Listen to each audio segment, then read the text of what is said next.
There is a moment in every friendship where money becomes a third presence in the room. It doesn't announce itself. It arrives through a hesitation, a comment that lands slightly wrong, a shift in who defers to whom at the table. You notice it. You don't name it. Neither do they. Most people call this drift. They say friendships naturally evolve. That explanation is comfortable for everyone. It removes the money from the story entirely. But money didn't leave the story. Money quietly reassigned the roles, and the friendship continued under a new contract, one nobody signed, one nobody admitted existed. The version of you they were comfortable with had a certain income attached to it. That version is gone, and the room already knows. Most people experience this as a social problem, a communication breakdown, a personality conflict. They audit the friendship, they look for the moments something went wrong between people, but the rupture didn't happen between people. It happened between income levels. The friendship didn't fracture because of what was said. It fractured because of what money silently communicated before anyone spoke. Every social group operates on an invisible ledger, not of money itself, but of financial position.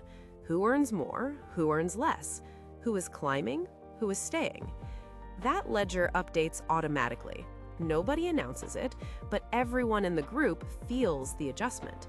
And once the ledger shifts, the original terms of the friendship no longer apply. The discomfort doesn't require a confrontation to exist. It doesn't need a fight or a falling out. It only needs one income shift and enough time for the group to feel the new arrangement.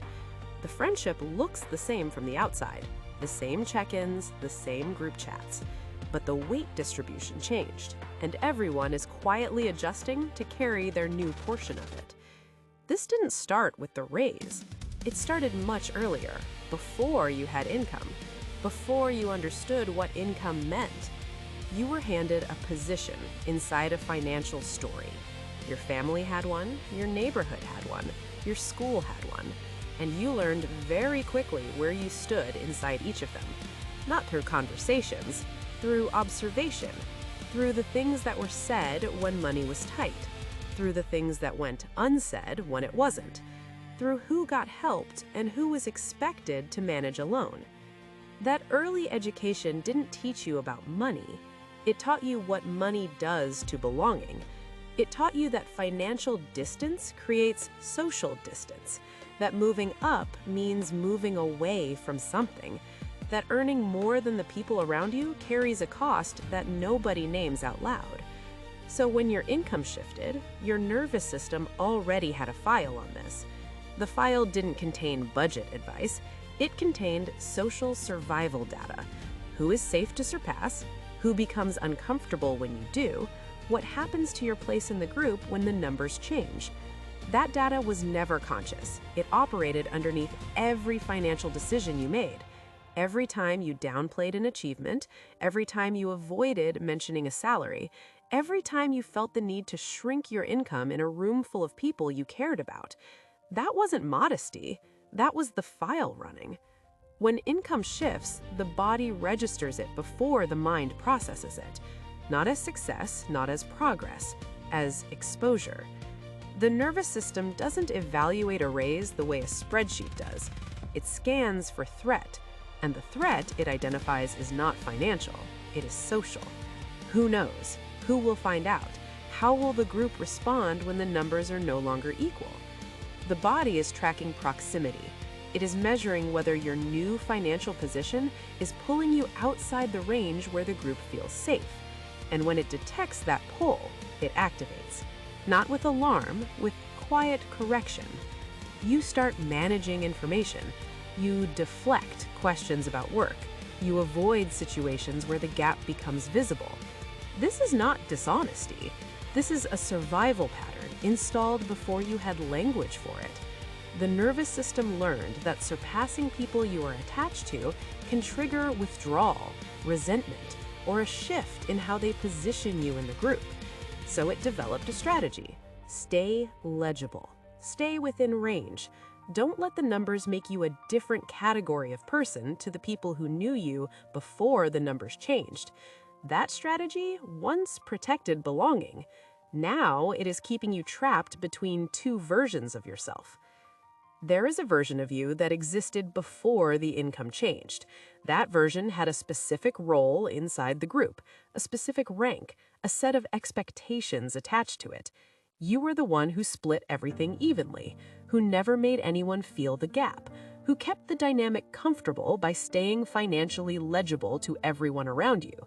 That role became part of how you understood yourself, not just how others saw you, how you saw you. So when the income shifted, it didn't just change the numbers, it created a conflict between who you were becoming financially and who you had agreed to be inside those relationships. And that conflict doesn't feel like growth, it feels like betrayal. Not of them, of the version of yourself that kept everyone comfortable.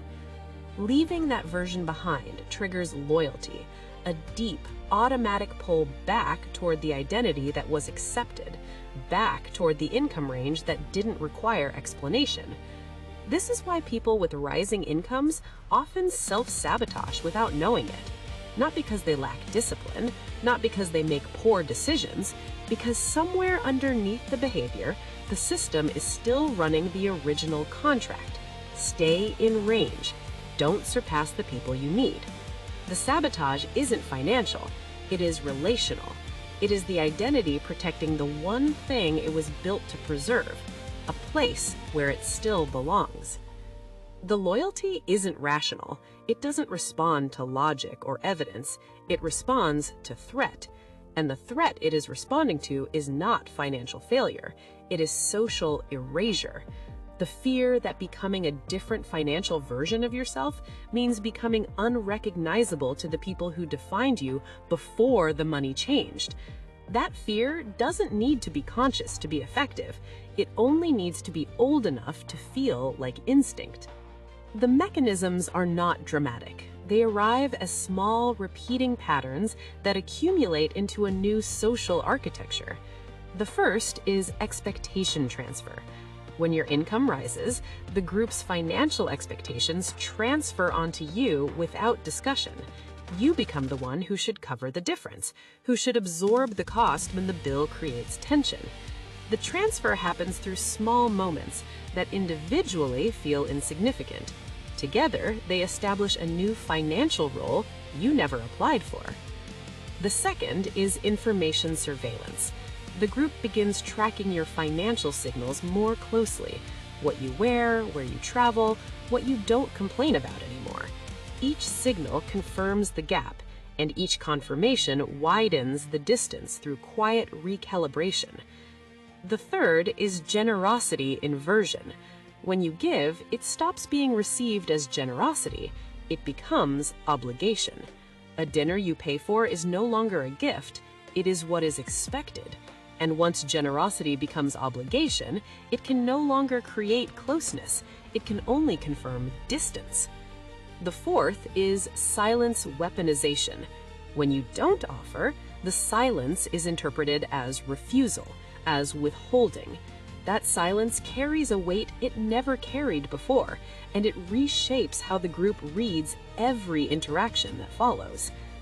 Over time, the options narrow.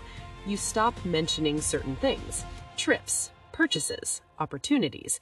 Not because you are ashamed, because mentioning them creates a tension that takes longer to dissolve than the conversation is worth. So you edit, and the editing becomes automatic. You omit before the decision is conscious.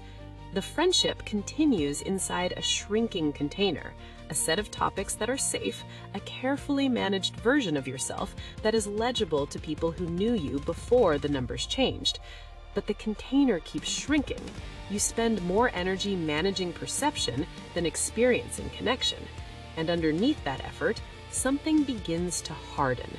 A recognition that the friendship is now a performance, that the version of you showing up to maintain it is not the version that actually exists anymore. The narrowing moves inward.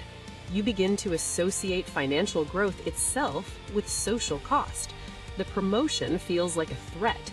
The raise arrives with a quiet dread attached to it.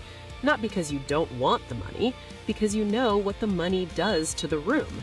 Your nervous system has logged the consequence, and it begins to resist the next level of growth before the opportunity even arrives. The ceiling is not external. It was built from the inside, constructed from every friendship that reorganized after the last income shift. And it holds, not because the friendships are bad, not because the people in them are. It holds because the identity inside those friendships was built at a specific income level, and that identity is still the one showing up, still the one managing the room, still the one calculating what is safe to say before it's said. The ceiling isn't a number, it is a self, one that was agreed upon long before the current